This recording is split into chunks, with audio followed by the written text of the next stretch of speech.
Hello and welcome to another episode of the Vinyl Resting Place podcast. I am Dapo Aguirre, and as you can see, I'm joined by VRP Hannah Lockett. What you said? Hi, hey guys. Hey girl, hey. Hey guys, girl, it's hey. Nicole. How are we? I'm in the premium seat today. You are, I'm and really you're vice captain. Barney, get out of the way. Barney, get out the way. Yeah. She's here. This is the new layout now. We're gonna be rotating people in and out. Like I'm a ruthless ruthless coach. I'm in the hot seat actually. It's not premium. It's pressure. It's hot. It is pressure. This is a trial. This is what this is. This is Yeah. a trial. How do you feel about that? Do you feel like you can pass? I am raring to go. It's a Sunday. It's a Sunday. We boogied last We night. may have had a big night last night. I would say medium to small. The sun is shining though, and I'm feeling well over my head. I love that. I'm proud of you. Just about. Today is a vinyl countdown. We're about halfway through the year, and I think there's been a lot of great albums. So I thought it would be useful to run through our best of the year, give people some recommendations of what to listen to. If you haven't listened to it already, why haven't you listened to it? And just kind of push the narrative on some albums that we've loved. Yeah, I don't think you're going to need to push the narrative on any of my albums. I feel like I'm going to come with a narrative that people are just going to hate. I feel like the narrative's been established. I disagree with it. I would say tune into Hannah for Pop Girl Summer. Yeah, it is Pop Girl Summer. Tune into Dapo for alternative interesting, probably quite high quality listens. But I would say so. I would say mine are extremely high quality too. We'll get into it. We'll get into it. I'm trying to be nice. I just didn't have it in me. Some of them I think are really high quality. Some we'll get to that. I think you're going to need to open your mind a little bit. I'm trying to. I was literally listening to one of the albums as I was waiting for you, and it just still didn't. Like, I just don't get it. But aggressively, yesterday you aggressively were like, you are going to receive some pushback. You are going to receive some pushback. We like a healthy debate. Yes. That's what it is. Conflict is content, you know? Oh. I know, right? I know, I should have a podcast. Yeah. I'm just trying to keep up over here. I am quite honoured that Hannah's brought, not a game, but a little icebreaker for us to start off with. Yeah. It's a little bit of a spoiler as to maybe one of the albums we might be talking about today. But Hannah, go on, take it away. So the game today is name your top 3 things in your life that are brat right now. Brat right now. It's a good question. After all, it is brat summer. Yeah. It is brat summer. I actually have a couple of answers already that as soon as you asked the question came to mind. The first one is this. I'm not gonna show because it's product placement, but I've got a very lovely Huel energy drink that Hannah hates. I'm not sure if you can't show it, surely you can't say the name of the brand. I can say the name of the brand, they just won't pay me for it. Right. Legalities. I just want some bread, but I think this is quite brat of me. Yeah, I actually really agree, especially with the surrounding context. Yeah. It's a skinny girl summer, and skinny girls drink Huel. I guess is the motto for the day. What's your first? Patent that. Skinny girls drink Huel. What's the guy who does Diary of a CEO? He needs to ring me up. Oh my God, something Bartlett. Stephen Bartlett. Yeah, he needs to sign me up for some like taglines because that was decent. Yeah. I mean, I'm not sure they'll get away with it. I'll hire you as an advertising professional. Thank you, making moves. Yeah. Mine is. I mean, that's a really strong start. Thank you. I'm gonna say really strong. I have a feeling that it's gonna go downhill from here. I feel like you're more brat than me though. I'll take that as a compliment. Yeah, I mean, I don't know if you do mean it as a compliment. I think I do. I will. I would say my first is, well, I don't know if you've heard, but Dapo and I are both going to We Out Here this year. Yeah, boy. And I've managed to source a bell tent, not because we're glamping, but purely because we want the space and the freedom to have our best brat festival of our lives. And I have managed also to source one that is, in fact, leopard print all over. That is very brat.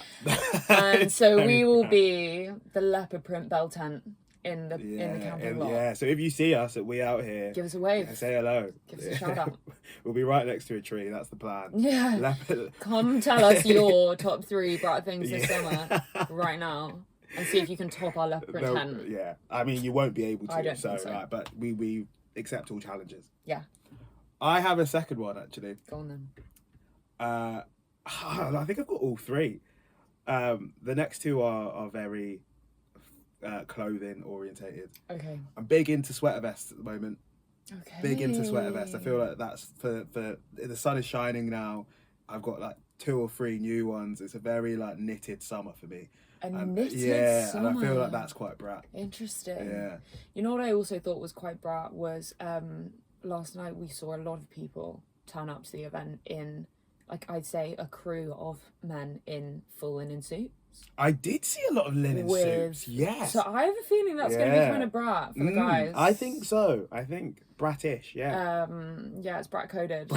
Where strongly brat coded. But it was like, it wasn't a suit. It was like linen suits on top of t-shirts. It's a good vibe. Oh, do you know what's so crazy? This is a bit of a tangent. I was on the bus back from Hackney last night, and there were these 2 guys, fully suited out, like 50s suits. Nice. They were smoking on the bus. Okay. I was like, what's going on? Like, they just like pulled the windows open and they were just like having cigs in the middle of the bus. And I was like, there's a point where it's cool and there's a point where it's just disrespectful. I couldn't help but just laugh. I was like, you man have so much entitlement, it's insane. But they were dressed quite nicely. They were like fully committed to the I guess if you're doing brat right, it's like unapologetically uncool. Yeah, but that's illegal, Hannah. They're almost pushing it. You can't smoke it anywhere anymore. Like, you can't smoke inside. Definitely not on a we public do not bus. condone. No, we don't. Condone illegal activity. No, we don't. What's any more bratness for you? Any more bratness? I think in keeping with the animal print, I have also decided to purchase.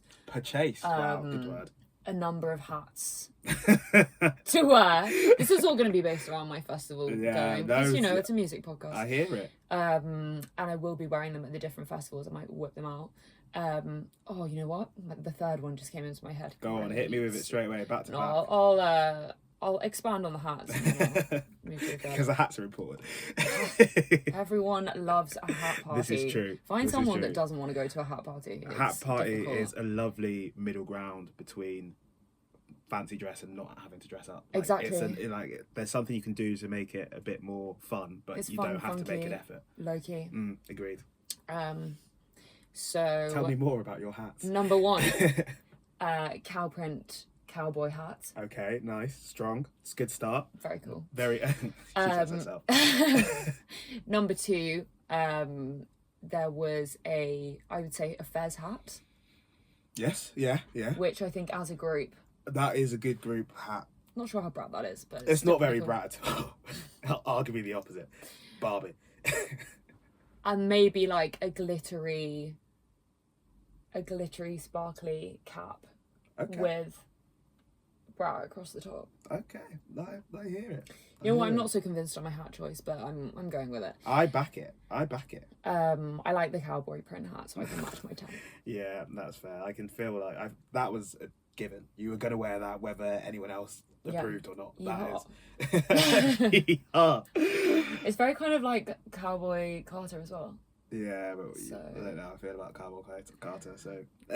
we talked about it. I think you lost that one. I don't know. I'm not a fan, personally. That's that. We're just going to leave that there, because I'm actually done chatting shit about Beyonce on this podcast. Yeah, I think you've chatted enough. Yeah, because I actually fucking love Beyonce. I think she's amazing, and I just hate her last 2 albums. Number 3. Go on. I will be bringing back my original JVC camcorder from when I was 11 years old. Yeah. I'd love to see if the content is still on there from when I was 11 years old. So would I. If we find it, we'll post it on TikTok. So nice. And I am going to be recording all the music festivals we go to on my JVC. Hell yeah. Bring it up. That's very brat. Miami too. I think that's going to be great content. I'm here for it. Yeah. Entirely. Watch this space. Watch this space. Number 3? Number 3 for me is, I have a motto for summer. I'm not sure if I've told you. Oh, God. Have I told you? Is it the heel one? No, it's not. Oh, we've done that. We've done that. We've done that. Stop giving them free publicity. But yes, heel.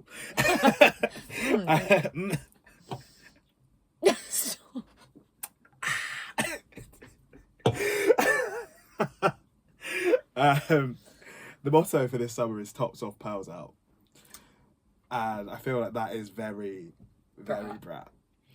I think you're going to find it hard to battle against brat when you are so brat. I am so brat, but it's just, we're not going to get to that yet. We're skipping ahead. Okay. I like that. That was good fun. That's doing well on the trial. That's a really strong start. That was a good little icebreaker. I feel warmed up now. We are discussing the best albums of 2024 so far.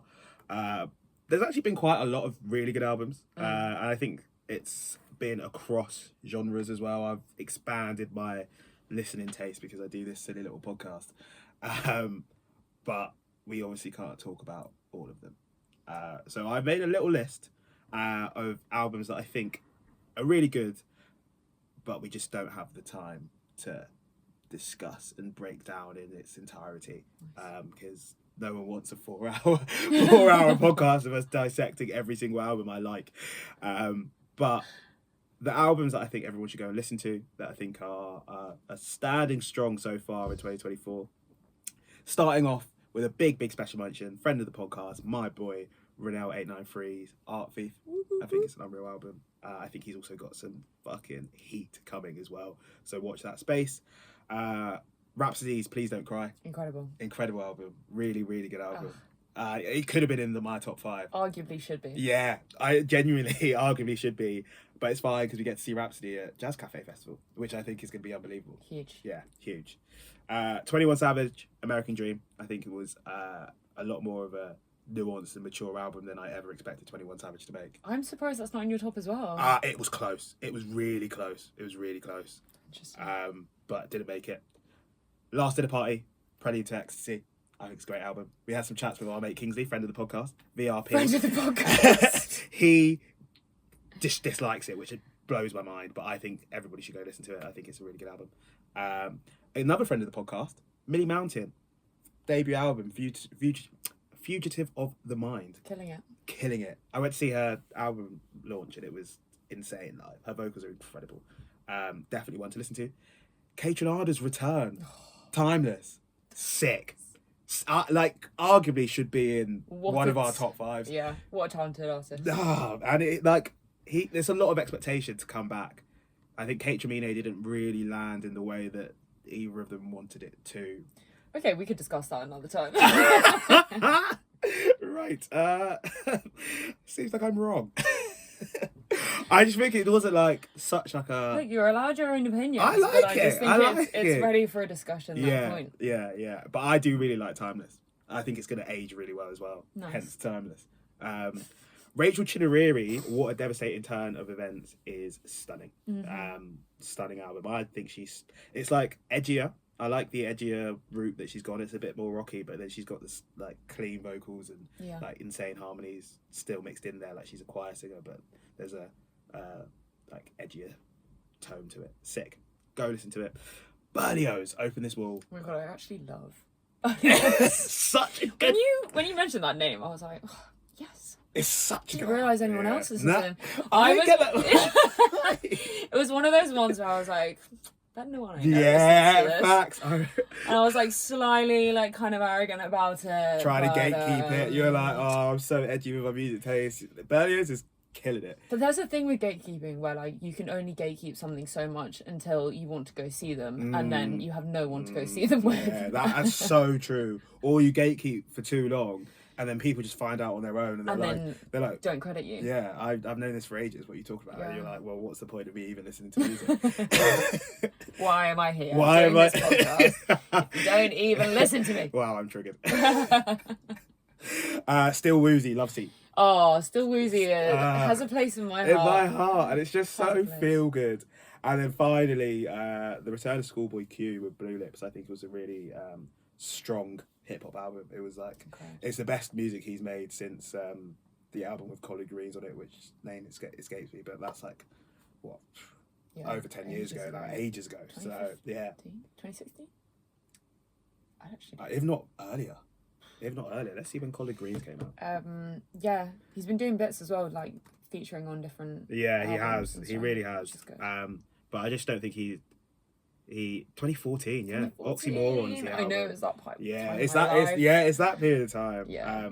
We're actually speaking about a lot of people today who I think have kind of like come back from that era, have definitely done music in between. Yeah. But I think from probably that period of like the golden era have come back to be golden again. Yeah, I like that. I like that as a theme for the day. Yeah. Should we jump into our top fives? Go on then. As our esteemed guest, you can go first, Hannah. Right. My top fives are in no particular order. That's fine. Brat by Charli XCX. We've got Megan by Megan Thee Stallion. We have got, I'm actually changing up here and saying Something to Give to Each Other by Troye Sivan. Oh, hello. I've got Hard and Soft, Billie Eilish. And Love Hot Cheat Code, Hiatus Kaiyote. Yeah, so fairs.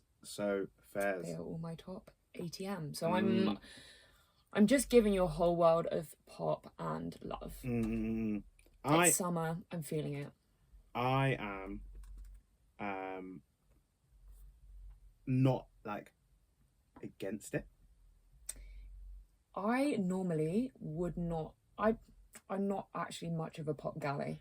She says after naming 5 pop albums.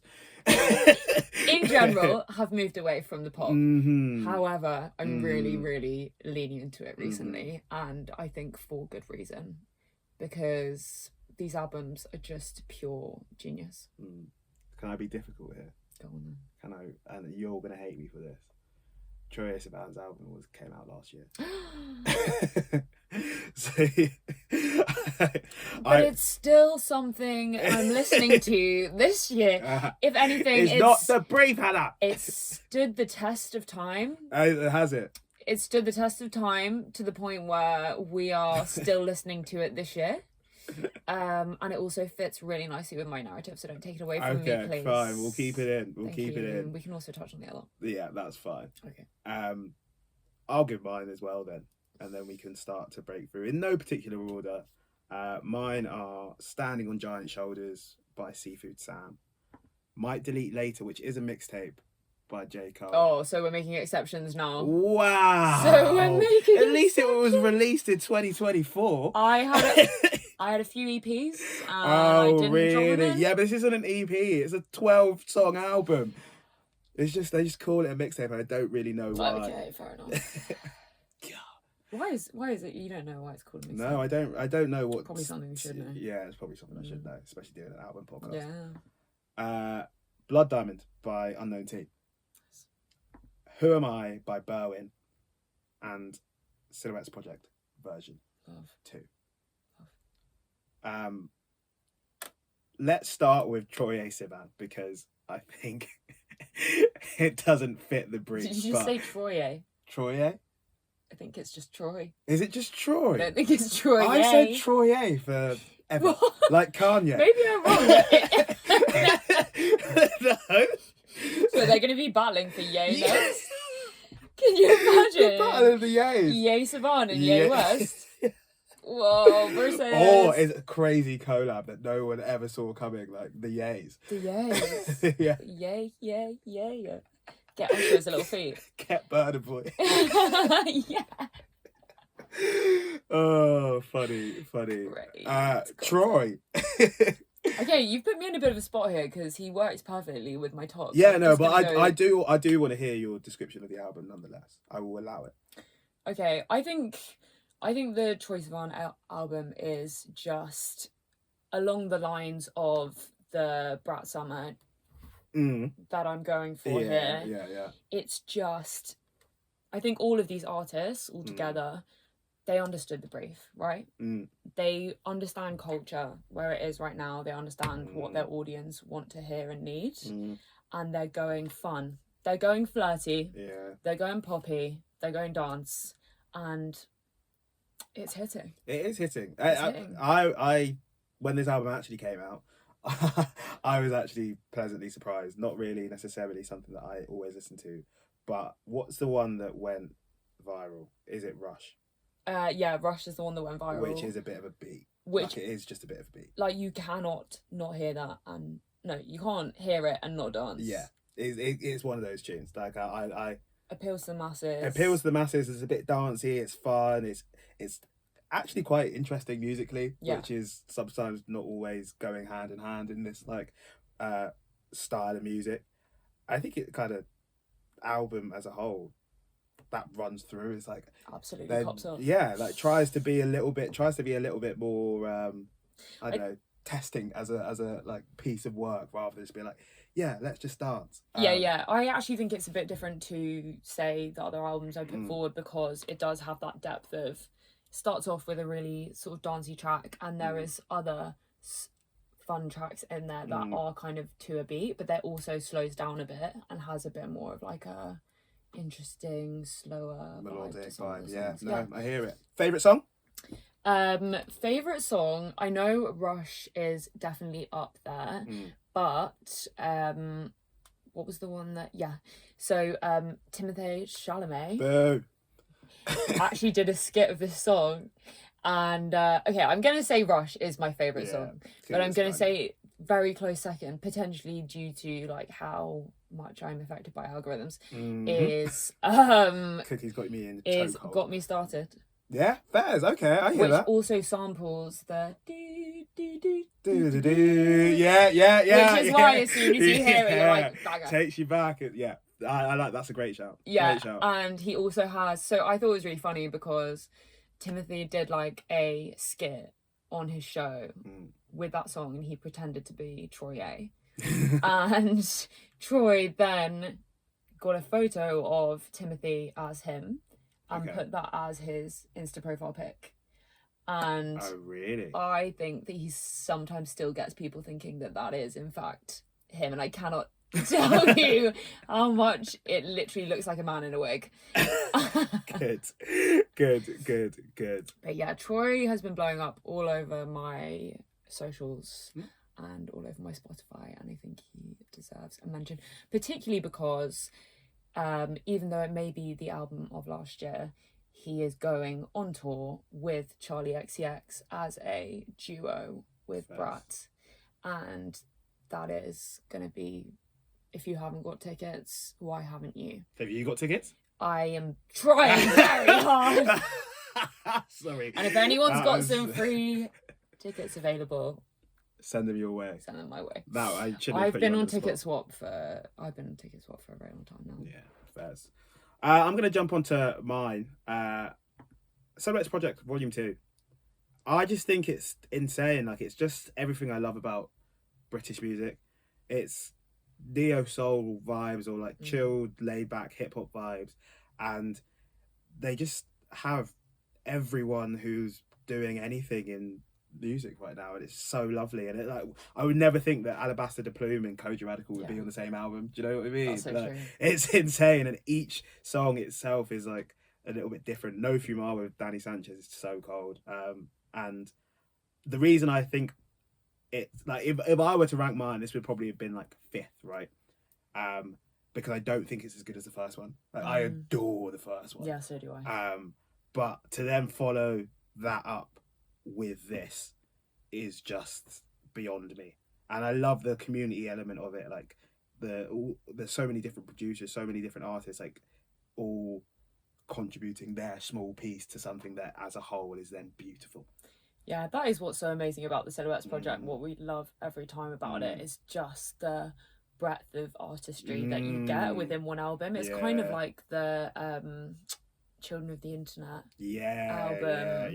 And I think that's like a very similar vibe as to why it was 12 Questions. Why we loved it so much is because it gets to showcase so much talent. Takes you on a journey. Yeah, and somehow through having so many different artists on one album, it still comes together really nicely. Like it feels like one piece. It doesn't feel like 12 separate or 18 separate songs. So true. So like if we're talking from a purely album perspective here as well, it doesn't just feel like, I guess that's what a mixtape is. It's like singles, isn't it? But yeah, like a load of different singles all just banded to one has no meaning. Yeah, love it. My favourite tune off it is Hocus Pocus with Koji Radical, because I'm a slut for Koji Radical. So it's very, get him on the pod. It's very open and shut, to be honest. Why you weren't wearing your t-shirt? I was wearing the hoodie yesterday. Were you? Yeah. Go on. What's your fourth one, or the next one you want to talk about? My fourth one. I will say Hiatus Kaiyote. I really love this album. It's called Love Heart Cheat Code. I think in general I've always been a fan of Hiatus Kaiyote, and I actually am of the personal opinion that despite not always being like super viral or like, I don't know, everyone listening to all of their songs, I don't think they've ever released something that I don't like.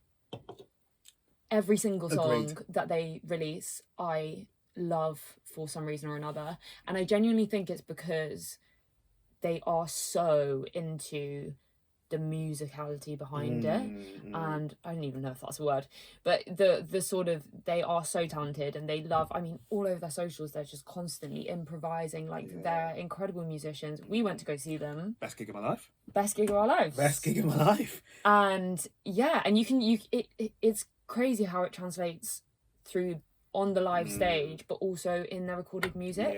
It still comes through. It's like, I just think the band, I give a lot of credit to Napalm all the time, because I think she's just one of the best singers I've ever heard in my life.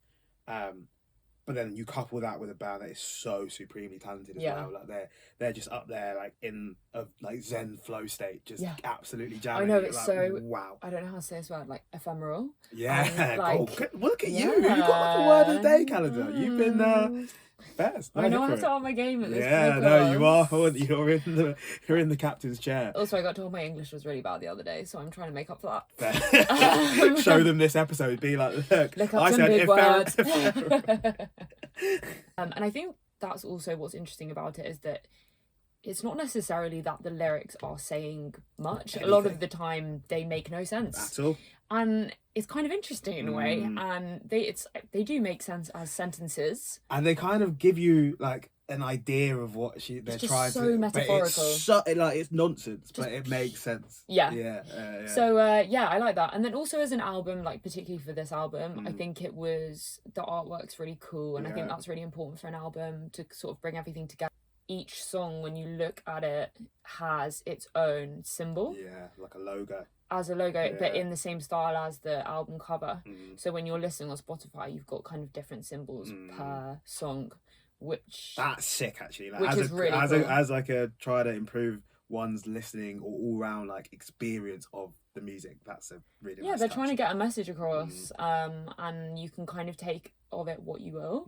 And I think that's really a good piece of art, because it's, you know, it allows the listener to think about what they feel about this piece of music, but like giving them kind of hints of like how, I don't know, just giving different like visual hints as well is really cool. And then also, I just really, having said that the lyrics make no sense, they also have their song Love Heart Cheat, Make Friends. It does make sense, the lyrics. And it says like something about, you don't make friends, you recognize them. Ooh. And I always just get like goosebumps when I hear that. I don't know why. That is a bar. And I just like, I don't know, because when you're listening to it, you feel very like in this kind of zen, very state, like you're like the bigger picture of the world kind of thing. It's very calming. It also kind of gives you this sense of like, it's so true that you don't really like pick friends. You kind of recognize the people that have a vibe, and you may have nothing in common with them except that. Yeah. No. But you could be best mates. Yeah, look at that. Like us. I know, it's a fucking meta. So yeah, that's kind of, that was that. my like outlier from the original albums, that of the general vibe that I picked. But yeah. That's your edgy one. You, number 4. My number 4. Look at you presenting and shit. Really taking my role segues seriously. in that, come on. My 4th one is Standing on Giant Shoulders by Sifu Sam. So I've been a fan of Sifu Sam for a little while, probably like 3-4 years, when I've heard his like last mixtape, and he hadn't really released anything like substantial. There'd been a few singles here and there, and then this year drops the first single, Salo, and I was like, this is what the this is incredible. Lost my head, because it's just like the funkiest, like grooviest beats, and then his bars are sick. Like, he's just a talented rapper, and then the whole album just follows through that same kind of. I think there's a thing, right, and this is something that I say to a lot of people, and I think now is the time where rapping over beats that you're not used to hearing people spit over is what everybody wants right now. Like, because people like a certain genre of music and people like rap, right? But then sometimes people get a bit bogged down with rap because you're constantly in that sort of either boom bap or drill or grime. You're in a rap space, but sometimes you just want to dance. Like, sometimes you just want to groove and be able to like Names Bliss has gotten really big doing like lo-fi grime, and like, that's just what is permeating people's minds and people's headspace right now. And this album is so, like, it could, if you take off his vocals, like, it would just be a really lovely like jazz instrumental album. That is sick. It's so sick, and it's clever. It's not no skips. I think some of the like the strong songs really, really carry it. Like Salo, Attack of the Dreadlocks, Card Players, Bygones, Pearly Gates Playlist, Gracie's, Overseas Sam. There's a lot of good songs. The whole album. Yeah, there are a lot of good songs, but like they really, really carry it. Like if it was like a 8-song project, like it would be perfect. Yeah. But obviously there's more that goes into an album. But I just thought it, and he's not really getting kind of the boost and the hype, especially in the UK, as much as I think the album probably deserves. He should, but I think we see that quite a lot. Yeah. I think we see a lot of people that are trying to do something different and creative with rap. Yeah. Not quite hitting as much as traditional rap genres do. Yeah. I think it's a shame. Like, I think we've kind of talked about this with like Koji Radical. I know that you're obsessed, but I also do recognize that he probably isn't as famous as he should be. Yeah. And second album's coming though. Yeah. Second album's on its way. Big up. Jesus. Yeah. I'm excited. I'm excited. But yeah, that's that. I like that. I think it's definitely nice to hear a bit of rap and jazz coming together. I think so, and I think a little bit of fluidity of genre is never hurt anybody. Let's do the third one, Hannah. Let's do the third one. Okay. I want to swap it around. I want to go first because I'm really excited by this third one. I want to talk about Who Am I by Berwyn. I'm going to start off this little review by saying that there is a strong chance this is my number one album of the year by the end of the year. Like, it is a fucking masterpiece. It is so, so good. It only came out like start of this month. But the only way I can describe like how it made me feel is it was like listening to My 21st Century Blues by Ray for the first time. Wow. That's how it hit me. I love how you know what reference to give me. I wonder what you would have given someone else to describe that. Sorry, carry on. It's basically like a really personal and like quite visceral and quite poignant take on his experience as a like immigrant into the UK. Wow. So he's from Trinidad, came to the UK when he was 9, and like officially didn't exist for like 4 years because they like didn't get papers, and like talks about his life wherever he was living. I think he was East London based, like, and general kind of London life growing up. But there's so much about the way in which culture and society in the UK treats those of like African Caribbean descent, and also people who are coming in as immigrants into this country. There's a poem and I hate poetry. There's a poem called hate poetry? Yeah, I'm not here for it in albums. Like I don't want you to just like give me a poem, because if I wanted poetry, I'd go to poetry. Like it's an album. Scrap that, because this poem makes so much sense. It's called Dear Immigration, and it's like it's quite like tough to listen to because of the content, but it's elite.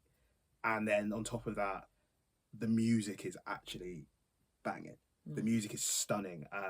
I think the titular track, Who Am I probably listened to that twice a day, every day for the past week. It's just so good. Like it fits everything. If I'm going around, if I'm in the gym, if I'm on the bus, if I'm at work, like it's such a good song. And I listen to it, like the lyrics like actually hit me. It's I love that feeling where you're like, you actually can't stop binging, and it's not getting old. It's not getting old. It's not getting old at all.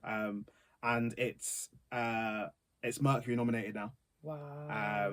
And I was it's funny. I when we did the best albums of last year, we voted Ray as our #1 album, and Barney said something where he was like, "This feels like an album that should be or could be studied." And in a review for Who Am I think it was The Guardian, they were like, "This album should be on like GCSE curriculums," and it is that, like, it's such a important body of work, and it also slaps.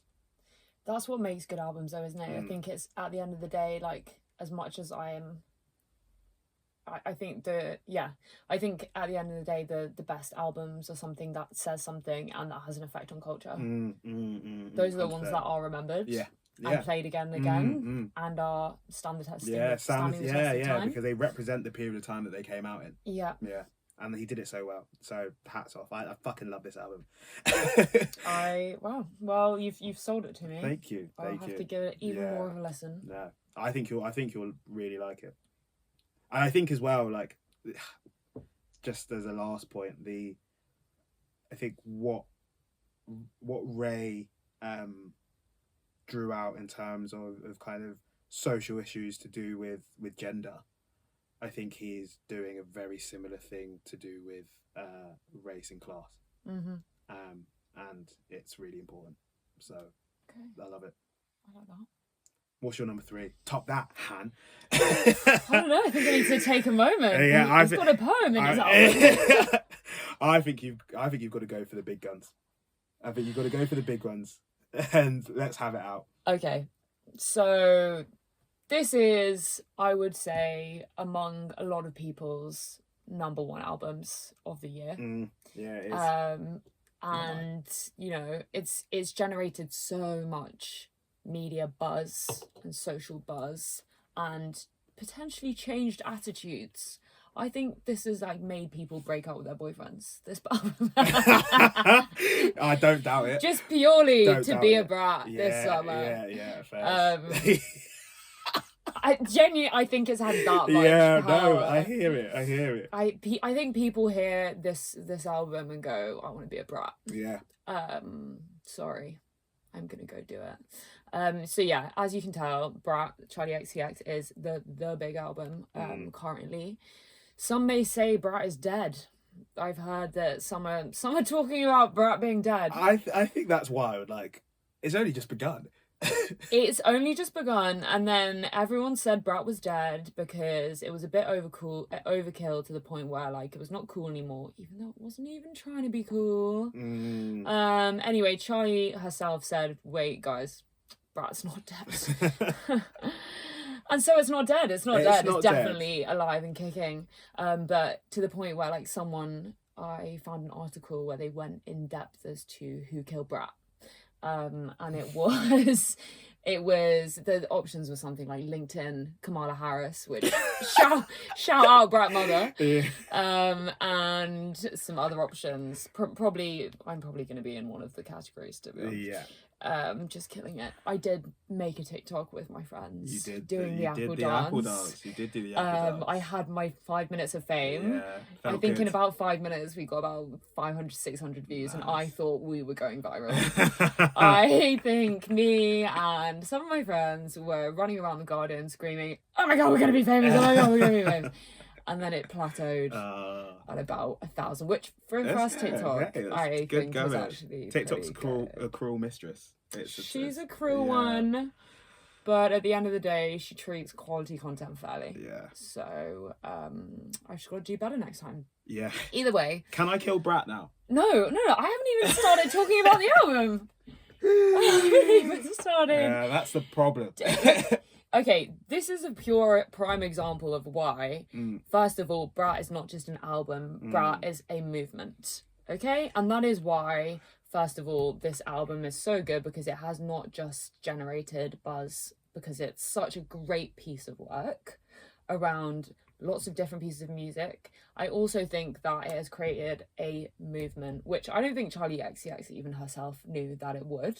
No. However, I think that it's very easy for haters to think that this album is potentially just like, you know, one of those off-the-cuff, dancey pop vibes where there's a few songs, there's not a lot of effort went into it, and it's just kind of like the song of the summer and people forget about it. Agreed. Okay? I don't agree with that on many points. Go on, hit me. First of all, I think in general, it takes a very intelligent person to do something like this and do it well. Like, this isn't just, you know, music that she's made off the bat and just been like, oh, this is fun, funky. It's taken, like, let's put some chords that generally work with going viral and then, like, let's just put it out there. It's going to be popular. No. This girl, I've seen her interviews. Like, she is a multi-talented person. She's not just an artist. She does lots of different things. She's kind of like nerdy, goes to movies all the time, gets her inspiration from lots of different things. I think she already had a vision for what she wanted this album to be and picked this like disgusting green colour that she said. And, you know, and she saw this like movie which had very much the bringing back that retro 90s part of culture that everyone is craving for right now. She is just, she knows, she's in tune with the audience, she knows what she wants, and she's giving it to them like Troy A. Okay. And I think it's extremely intentional. It's extremely intentional. And on top of that, I think the songs themselves, there's some which are, you know, scary, hot girl, loving it. Yeah. And it's bringing freedom, it's bringing joy, it's bringing confidence to a lot of girls. And, well, not just girls, the world. Yeah. And also, what you're really bringing down my vibe. I really feel like I'm fighting in the corner here. You are, and it's just because, Not only that, I forgot what I was going to say. Oh, she does actually really touch on a lot of points which I think are relevant to the teenage to mid-20 experience, which I really relate to. You're stretching that age bracket out. I mean, I think this is why it's so good, because it's popular for everyone. I think also, like, the way that I think Megan's also done this, the way that they are clever enough to use, I think a lot of people say, like, oh, TikTok singles and stuff, and how people get TikTok famous through one song. There are songs on this album that have gone TikTok famous. One particularly being the Apple one for doing the Apple dance. But I genuinely think that's, again, another really clever marketing tactic where she goes, as an album as a whole, this is incredible. Let me take one of the songs that isn't like 360, one of my top songs from the top of the album, and let me make it super popular as well. I hear that, and I agree with a lot of what you're saying. And let me caveat this firstly by saying I don't dislike the album. I actually think it's a pretty good album. Let's go. But, and I think all the stuff about marketing makes a lot of sense. Like that, I really understand, and the intention of it, and how she is taking something from conception to delivery, and then like boosted it to a movement. Rate it. Impressive. Here for it. Impressive. 100%. What is beyond me is that you can sit here and say like, and it's not. This is not a you. Sorry, because that sounded confrontational. Personal attack. That and it's not that. It's for all of you. That is not one of the best albums of the year. Like song for song to sit down and listen to. That is just not one of the best albums of the year. Like Have it you just listened isn't. to it enough? I was listening. I listened to it today just to like figure out that I'm not going crazy, because I thought it was top 5 albums we're listening to, not top 5 albums of the year. Is it of the year? it is of the year. Oh, it's of the year. Yeah. Okay. Yeah. So far. Okay, well that makes sense. Yeah, but like, it's fine. And I think the thing is, it's so. The thing that baffles me is that so many people who are just not even within her like sphere of fan base before have been like, oh, do you know what? Even yesterday, Goz was saying it. He was like, oh yeah, like I just don't understand it, but I just think it's amazing. And I was like, he didn't say he didn't understand it. He said he really liked the songs and thought they were. No, as in like he was like, it's not my style of music. Like I would never go and listen to Charli XCX, or never felt that she'd be someone I'd like. And then I listened to the album and then I loved it. And like that, it's just so good. And I was like, it's all right. Like it's not bad. It's not for music snobs. Look, I just needed one little person. Yeah, no, but I'll teach. Okay, no, I'm joking. No, so I think what I didn't expand on properly was the fact that when I say they're tuned into culture and they're like adept at reaching people for what they want right now, what a lot of people want right now is, well, I mean, I'm saying that very outright, like I know. But people. What the people want? No, I think in general, I think with so much different, like you've got all the different social media hitting with all the notifications different all the time. You're trying to figure out a career, you're trying to figure out money situations, you're trying to figure out where you want to live, what you want to do with your life. All the political world stage is a mess and it's chaos, and the climate crisis is happening and it's real. And I think a lot of that angst is just all piled into one ball that people carry around with them, going into a very deep I hear it thing. But I do hear it. No, people 100%. are carrying it around with them, and I don't know, they want to release. There is always, I mean, I'm sure that like there has been this for generations, that people have issues that they're carrying around with them, but I think it's just kind of amplified to the point where when something like this comes into the media and people need an escape, a lot of the time, especially art and leisure, that is what it's used for. It's for an escape. And I think that this is perfectly doing that for people. Yeah, I hear and it. Bringing joy to the world. It is doing that. It is definitely doing that. Sometimes making girls a bit meaner. Yeah, which is true, because the streets are freezing right now. All of you are just being brat so summer, ice cold. and you're like, I don't give a fuck. I just like, no, just be nice to me. Like, I've got a soft sensor. We've been too nice to men. Oh really? We're not doing this. I'm not getting cancelled today. No. It's all good. It's all good. We're all brats here. I just all brats. I want people to say that they love the album and they get the movement and they're here for it, and also not tell me it's one of the best pieces of music that's been made in the last 10 years. You know what I mean? That's what annoys me. 10 years? I don't think people are saying 10 I have been told that by 3 separate people. No connection to each other. Like, it's like, I do think there's a beauty to this album that you're missing. And I think I am missing it. I think you need to listen to it a few more times. I don't want to. You have to. I will, but I don't want to. You have to. Yeah, fine. That's me on my way home. Since I'm in a bit of my angry bag, can I jump into a few disappointments that I have for the year before we round off with the last 2? I think there's been some amazing rap albums that have come out this year, and I think there's been some really bad rap albums that have come out this year. Let's hear them. Action Bronson dropped an album, and it's not terrible. like it's listenable. There's a couple, but it's just like he's gone so experimental with all his like the beat selection is really really nice, and I'm here for it. But he just doesn't say anything. He's like, yeah, I'm eating a bagel on the side of the pavement. Now I'm in the Milwaukee Bucks. And it's like, that doesn't make sense. Like, what are you... There's not even a rhyme pattern. Like, what are we doing here? And I feel like... and I say this with a lot of, like, sadness in my heart, because I do actually really rate him as an artist, as a as a personality. I think he's what he brings to his fan base is quite unique. But, like... like his brain must be fried. Like that's the only explanation. How high are you? It's all you can think. So that let me down a little bit. There are two UK albums that I'm a big fan of, Clavish, and I'm a big fan of Saint, and they both dropped albums respectively this year. Saint dropped Still Local, where I felt like he tried to be a bit too poppy. But I'm still keen to see him at We Out Here.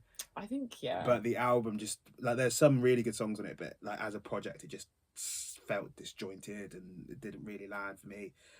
Clavish is just too long.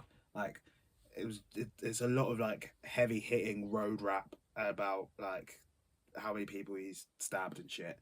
And it's just, like, the first song is, like, 10 minutes, him just spitting bars, no, like, break, and it's just a lot to listen to, yeah. Atavista. I was actually going to say that. Yeah. I brought that as my disappointing one as well. And I think it's because I think similarly to what I said before about how there's a lot of people coming back with new stuff. I know Charles Gambino, Donald Glover has come back with different albums in the meantime, but I love him so much. And you still hear his style through the album, and I think even some songs have some potential. Yes, agreed. But like even something like, I don't know, Psilocybe, which I actually like really enjoy. Banger. But again, it's like 5 minutes long. Yeah. And I think it'd be so much better if it was that tiny bit shorter. And I just think it's kind of, so sad to say, but like lacking a bit of finesse. A little bit. I mean, it was an album that he like released kind of half finished anyway, and then he brought it back out. The one thing that might save him is he has dropped a new album, but like Atavista has made me worried that the new album is going to be shit.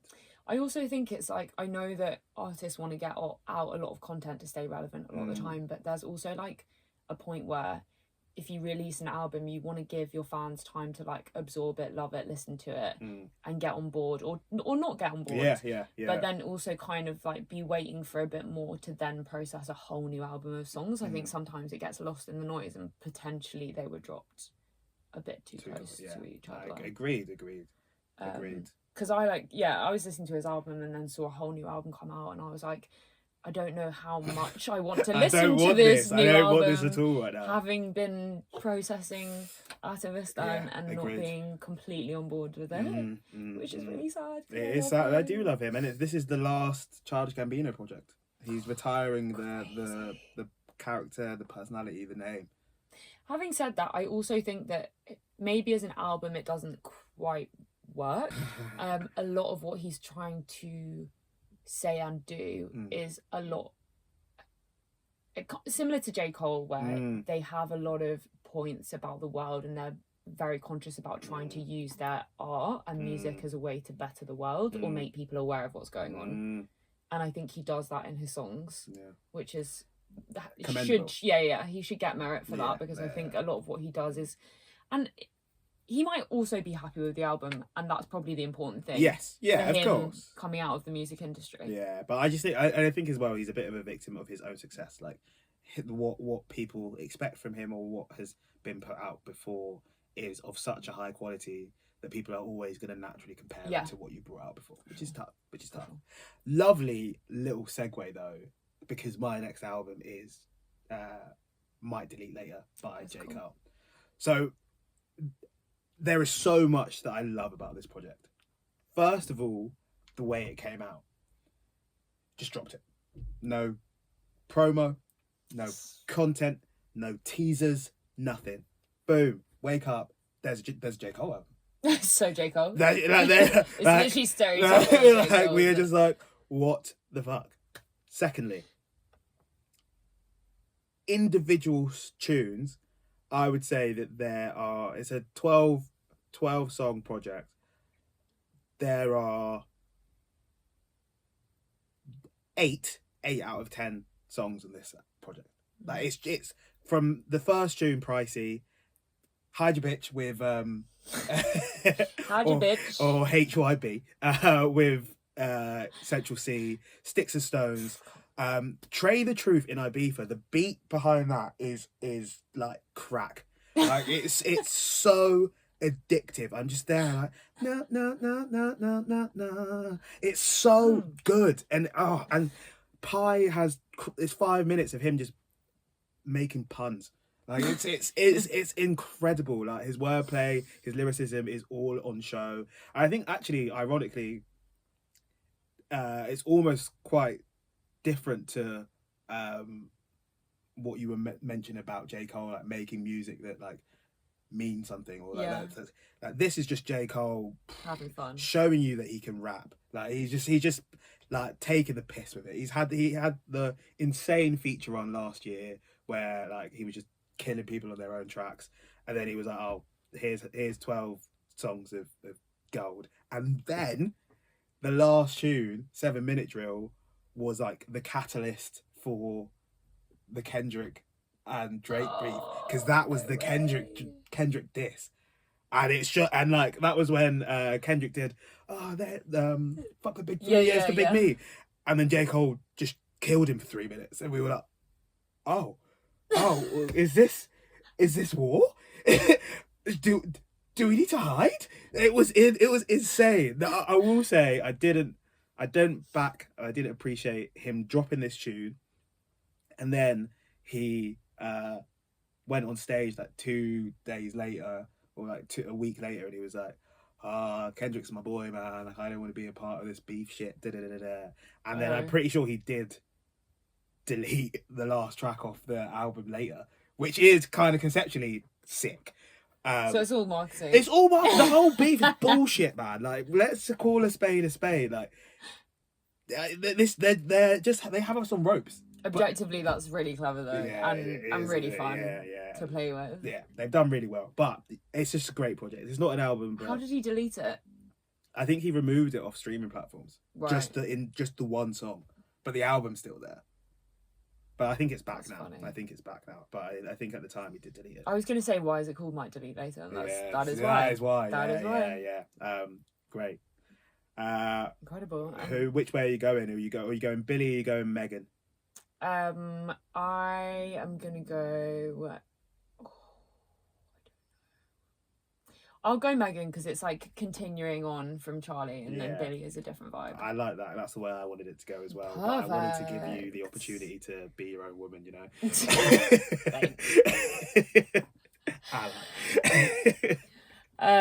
I think, again, I've just gone for a general vibe here, and I think all of the albums kind of tie into a similar love for the girlies. Charli XCX Brat is essentially going for that fun dance, let's be here for it summer. Megan has, on the same wavelength but in her very own genre, also hit that mark. Yeah, I think so. And I think the coming together of all of these things, I just love when like everyone at the same time has this idea, and it's probably all completely managed by their labels and intentional, but you just get this surround sound of a vibe, and you're hearing it from every angle in every genre. It curates your summer, and it curates your summer, and I hear it. That feeling is just like, I don't care if I'm being manhandled by companies to want to feel this way, because I'm loving it. You just went bah. I'm a sheep, and I fucking love it, and I love it. I am, and I'm leaning into it. And as you should, because Do you know why? Because it's so fun. They're doing it well. I think they're doing it fun. well. They're definitely doing it well. Yeah, I've just thrown all of my snobbishness out the window. Yeah, and I've gone, I am enjoying this. And I'm like, I'm in a 7-year relationship. Yeah. but I'm still feeling this. Yeah, yeah. And I think there's, like, it's just... yeah, I won't expand on that. Because you're feeling bratty. No, never. No. 7 years and going strong, guys. 7 years. Yeah, and I just think also, again, Megan is just a badass bitch. Yeah. She knows what she's doing. She knows what she wants. She's confident. She also puts so much effort into curating her albums as well. I think what's so cool about this is she has this whole, again, with the with the album cover. It's basically like a dragon or snake egg that she has been broken open, and she's kind of crawling out of it in her very Megan style. The fact that the album is called Megan, she's feeling herself, she's encouraging everyone else to feel themselves just purely with a word. She didn't need to tell anyone what to do. She just went, this is me. And I think that's her branding, and she's been true to her branding the whole way through. And I also think that being in such a space that she is in the rap space, as a female rap artist, you can't really back down, No. But I also think within the songs that she has in her album, as much as there's that kind of flexing and the confidence, she also does touch on different points of, where she's a bit more vulnerable, but she's tied it in such a way that it's still kind of badass. Yeah. Yeah, and then the other point for this album is she's really, as all albums should, good albums should, opened up the door for new artists to come through. So Mamushi went viral because, well, it's also a banger. It's a banger. It's also a banger. It's touched on the kind of like craving for Asian culture right now, especially with younger generations, but I think just in general, I think the West has ignored it for so long, and perhaps even battled against it subconsciously for so long. And I think it's important to start recognizing that they have the coolest culture ever. Preach. And it's something that we should all kind of be trying to follow and use as a creative inspiration. And I think this is the way to do it, right? Like, you're not co-opting or appropriating the culture. You're not trying to like take it and brand it as your own. You've seen something or Megan's seen something that she appreciates and takes inspiration from. She has a platform to push that out to an audience that she believes will also appreciate that thing and that style, and then she's run with it and let that artist kind of flourish. Yeah, exactly. Which is sick. Yeah. Which is sick. You rate it. An artist has come in and done their thing and got famous from it and got the credit that they deserve, and I think that's the most important thing. For sure. And also just like reflecting the moods. There's also, different songs on there that also lean into that culture. So yeah, it's a great album. Great album. I'm see a lot less anti Megan because I feel like it's like musically it like resonates with me. Like I understand a bit more of like the process that goes into it, and I'm like, oh yeah, this, like, even though it's not necessarily for me or like my type of music, I appreciate the musicality of it. I think Megan's for everyone. Megan is for everyone. Can be a hot girl. Because it's beats. It's just beats. Like, it's sick. Like, and like, I went to go see her at Glastonbury. Objectively, me and the girls saw Burna Boy followed by Megan Thee Stallion, that's a good one. and we called it Super Saturday. Yeah, we missed Paul McCartney for it, and I have absolutely no regrets whatsoever. No regrets. That's the only correct answer. And she absolutely killed it. The crowd was going crazy, and that has added so much to my Glastonbury experience. I rate it. Yeah. We are coming to the end, unfortunately. One more album left each, but they are both bangers. They are both very strong albums. I remember doing a TikTok at the start of this year being like, I can't believe that I'm going to say that Unknown T has released one of the best albums of the year. And I still, 6 months down the line, think that he's released one of the best albums of this year. Blood Diamond is just, it's so intelligent. I think it's very easy, especially when you come up in a certain lane and your niche is so niche.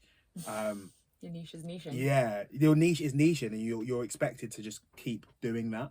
And I think especially within like drill, that is just the expectation, because that's what your core fan base want. They're not looking for something different. And I think Unknown T is, for a debut album, he's shown that he's so much more than just like a drill rapper. And he's and not only that, it's not like he's just forgotten what he built his career on. Like he's still like Avengers Assemble is similar to his previous work as before, but then he's drifted into Afro beats. There's like alternative slow tune with Nux right hand. There's there's what's the word? Rain is the hook on that with Tiana Major 9. It's beautiful. Like it's like a lovely piece of music. Time is great. Like it works so well as a project, and I think it's very difficult to jump between genres in the same project and have it still sound like a cohesive body of work, and it all makes sense. Like I really think he deserves his flowers, and I think it's if this is like a sign of where Unknown T is gonna go, I'm very excited. Like I'm here for it. Like I know that I'm a little bit. If something's got like a nice melody and a good chorus, I'm like that. You kind of win me over immediately. That's but the biggest lie ever. You hate pop, clearly. I said a good chorus. I don't know what you mean.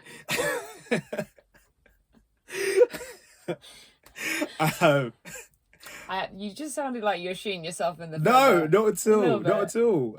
It works really well where he's trying to make music that is a bit more melodic and a bit more musical in nature, and that is always going to appeal to me. But then having said that, like in the same breath, my favourite song is Hocus Pocus, where it's just him and Lil Kana, for whatever reason, decided he woke up and chose violence and just went off.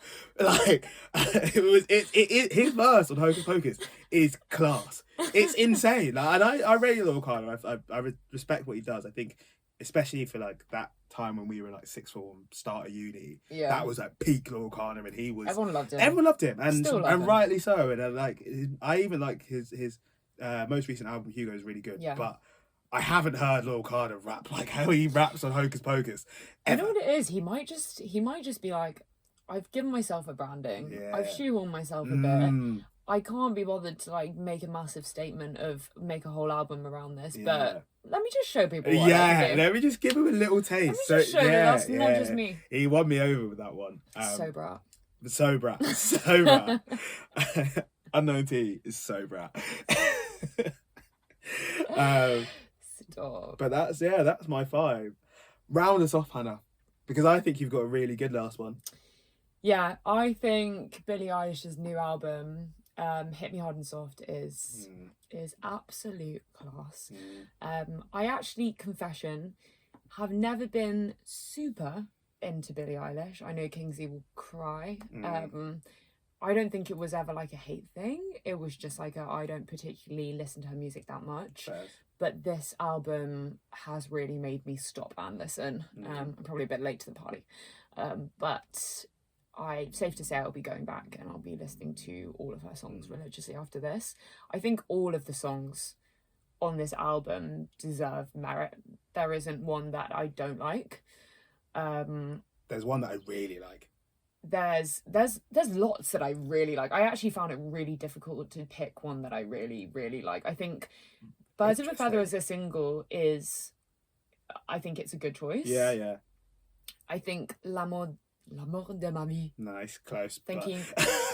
Is it French? Yeah, it's French. It is French. L'amour de ma vie. Yeah. L'amour. Better. It's kind of sassy. What I like about this album as well is that how we were talking about the culture of that Megan and Charli XCX are bringing. I think Billie takes it down a peg and brings it into more of a sad mean girl. Yeah, I hear it. Because she talks about love and like pining after people, but there's definitely a little cheekiness to her songs. Yeah. And Like, I love that. Yeah, and if anything, I think especially after seeing her chicken shop date. The tension And her eyes, and I was like, oh, you are turning me on. I was like, you are beautiful. See, I've never thought that about Billie Eilish, but I got it when I watched. Like, I got it when I watched. Honestly, she doesn't need to say anything. She just needs to look at you. I did get it. Oh, wow. Yeah. So having seen that and then re-listening to this again, I felt like I got it even more, and that was such a nice feeling. Creative context. Yeah, it did. I think it was really cool. And then I also saw her do an interview on her album cover, just since I've been talking about the album art so much.